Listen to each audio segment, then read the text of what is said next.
हरे कृष्णा, राधे राधे। हम सभी साधक परम पूज्य श्री भाईजी द्वारा लिखित पुस्तक नैवेद्य का श्रवण कर रहे हैं। आज का प्रसंग है श्री रुक्मिणी का अनन्य प्रेम। श्रीमद् भागवत में अनिर्वचनीय प्रेम के दो चरित्र बड़े ही पुनीत और अलौकिक हैं। प्रथम प्रेम की जीवित प्रतिमा प्रातः स्मरणीय गोप बालाओं का और दूसरा भगवती श्री रुक्मिणी जी का। विदर्भ देश के राजा भीष्मक के 5 पुत्र और रुक्मिणी नामक सबसे छोटी एक कन्या थी। रुक्मिणी जी साक्षात रमा थीं। भगवान में उनका चित्त तो स्वाभाविक ही अनुरक्त था, परंतु लीला से नारद आदि तत्व ज्ञानियों के द्वारा भगवान श्री कृष्ण के महात्म्य, रूप, वीर्य, गुण, शोभा और वैभव का अनुपम वर्णन सुनकर अपने मन में दृढ़ निश्चय कर लिया कि श्री कृष्ण ही मेरे पति हैं।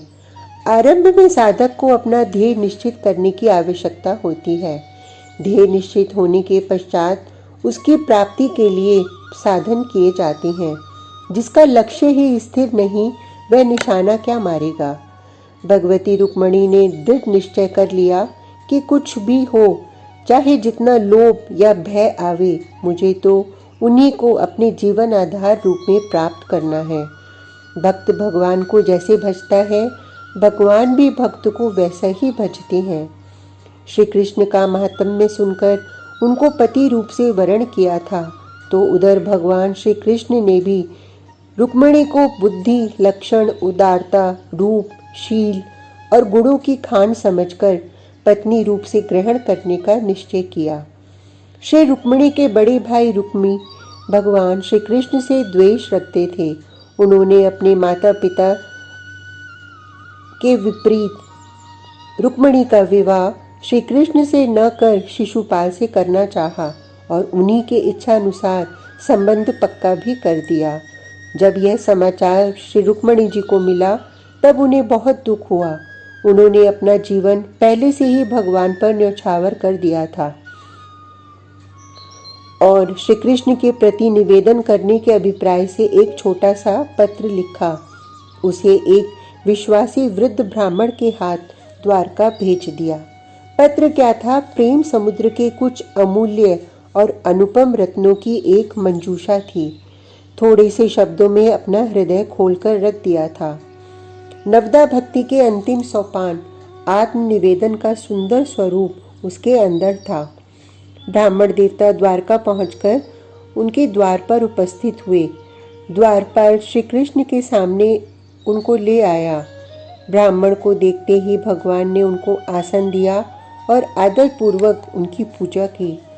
ब्राह्मण के भोजन विश्राम करने पर भगवान ने उनके पैर दबाते हुए धीर भाव से कुशल समाचार पूछने के बाद ब्राह्मण से बोले, महाराज, मैं उन सब ब्राह्मणों को बार बार मस्तक झुकाकर प्रणाम करता हूँ जो सदा संतुष्ट रहते हैं और दरिद्र होने पर भी अपना जीवन सुख से बिताते हैं, जो साधु हैं, परम बंधु हैं और जो निरभिमानी शांत हैं। हे ब्राह्मण, आप अपने राजा के राज्य में सुख से तो रहते हैं ना? जिस राजा के राज्य में प्रजा सुखी है, वही राजा मुझको प्रिय है। इस प्रकार भगवान ने ब्राह्मण और क्षत्रियों के उस धर्म को बतला दिया जिससे वे भगवान के प्रिय पात्र बन सकते हैं। ब्राह्मण ने सारी कथा सुनाकर प्रेम मुद्रिका की मोहर लगाई। उस प्रेम पत्र को भगवान की आज्ञा पाकर पढ़ने लगे।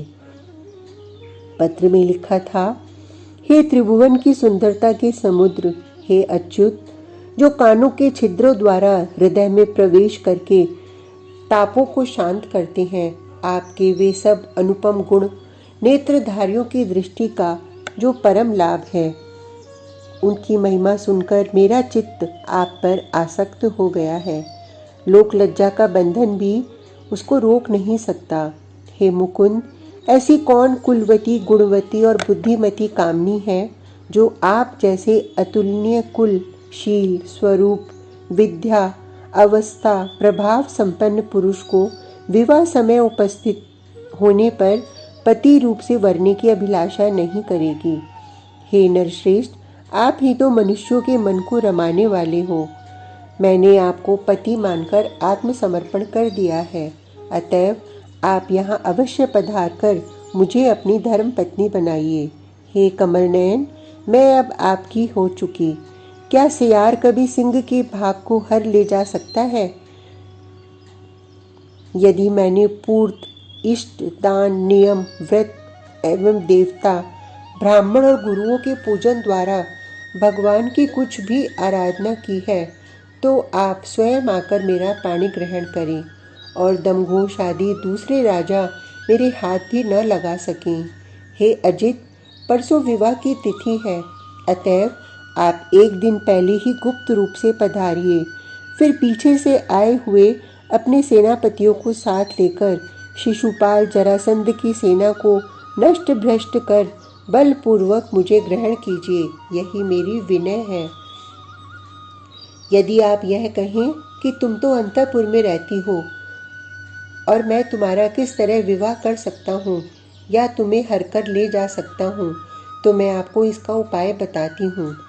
हमारे कुल की सनातन रीति के अनुसार कन्या पहले दिन कुल देवी भवानी की पूजा करने के लिए मंदिर में जाया करती है। वहाँ मुझे हरण करना सुलभ है।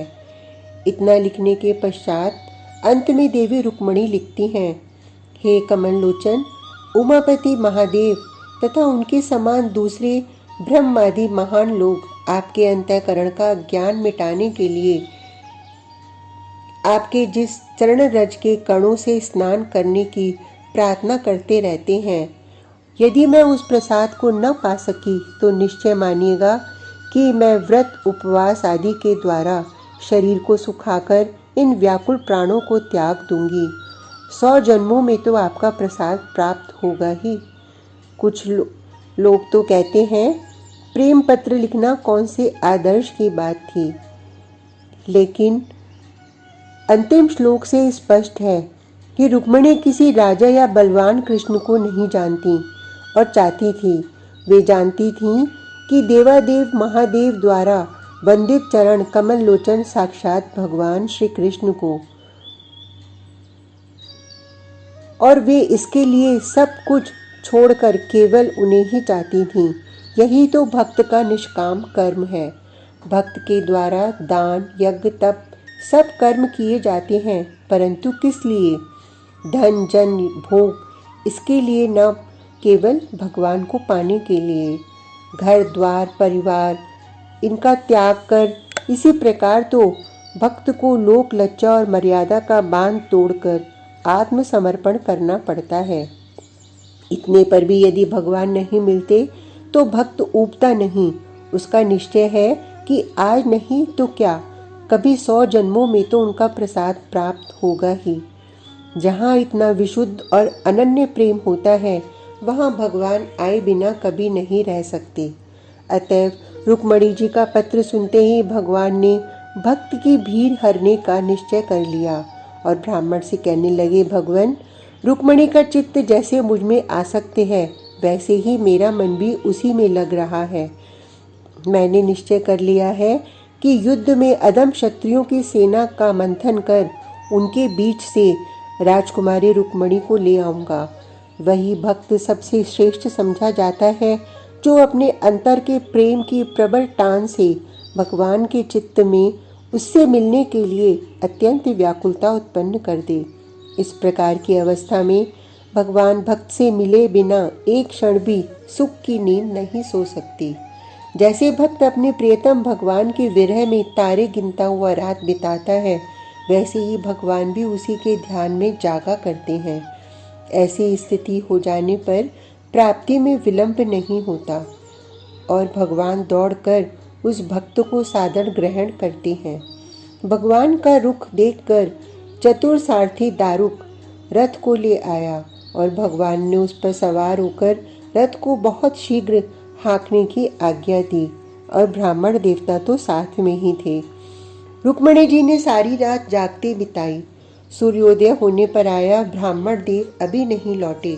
रुक्मणी की विरह व्यथा बढ़ती जा रही थी और वो चिंता करने लगी, ओह, इतनी रात बीत गई और मुझ अभाग्नि का दिन भी है, विवाह का दिन है, कमल लोचन भगवान श्री कृष्ण अभी तक नहीं आए, न ब्राह्मण देवता लौटे। क्या उन परमात्मा ने मुझ में कोई निंदनीय बात देखी है? क्या इसीलिए वे मेरा पाणी ग्रहण का उद्योग नहीं करते? हे भगवती गिरजा, आप भी मेरे अनुकूल नहीं हैं। इस प्रकार चिंता करती रुक्मणी जी, उनका चित्त केवल गोविंद की चिंता से ही भरा हुआ था और नेत्रों को मूंद कर वे भगवान हरि का ध्यान करने लगी। प्रेम के उदय होने पर एक क्षण का वियोग भी भक्त के लिए असह्य हो उठता है, परंतु उस वियोग की विकट दशा में वह अपने प्रियतम भगवान पर कभी नाराज नहीं होता। इस अवस्था में भक्त बड़ी सावधानी से अपने हृदय के गंभीरतम प्रदेश में घुसकर चोर की तरह उसमें छिपे हुए संसार संस्कार के लेश को निकालकर अपना विश्वास दृढ़ करता है कि मेरी पूरी तैयारी होने पर तो प्रियतम आए बिना रह नहीं सकते। कहीं न कहीं मेरी तैयारी में ही दोष है। रुक्मणी जी के भगवान श्री कृष्ण के ध्यान में मग्न होते ही उनकी बाहां, उरु, भुजा आदि सारे शुभ अंग फड़कने लगे और उसी क्षण भगवान श्री कृष्ण के शुभ आगमन का प्रिय समाचार लेकर वही वृद्ध ब्राह्मण आ पहुंचे। भगवान की आगमन वार्ता सुनकर रुक्मणी जी को जो आनंद हुआ वह वर्णनातीत है। भगवान की भुवन मोहिनी रूप राशि को निरखकर नगर के नर नारियों का चित्त उसी में रम गया और सभी प्रेम के आंसू बहाते हुए कहने लगे, यदि हमने कुछ भी सुकृत किया हो तो ये मनमोहन श्री कृष्ण ही रुक्मणी का पाणी ग्रहण करें। श्री रुक्मणी जी अंबिका की पूजा के लिए गईं। वहां देवी का पूजन कर बड़ी बूढ़ियों से आशीर्वाद प्राप्त कर बाहर रथ पर चढ़ना ही चाहती थीं कि इतने में ही श्री कृष्णचंद्र ने आकर तुरंत ही रुक्मणी को रथ पर चढ़ा लिया और चल दिए। लोगों ने पीछा किया परंतु किसी की कुछ भी नहीं चली।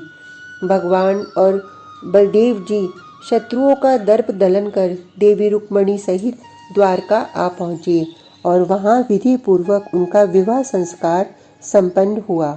श्री कृष्ण को रुक्मणी से मिलते देखकर पूर्ववासियों को परम आह्लाद हुआ। भक्त और भगवान के मिलन प्रसंग में किसे आनंद नहीं होता। आज का प्रसंग इतना ही। कल तक के लिए हरे कृष्णा, राधे राधे।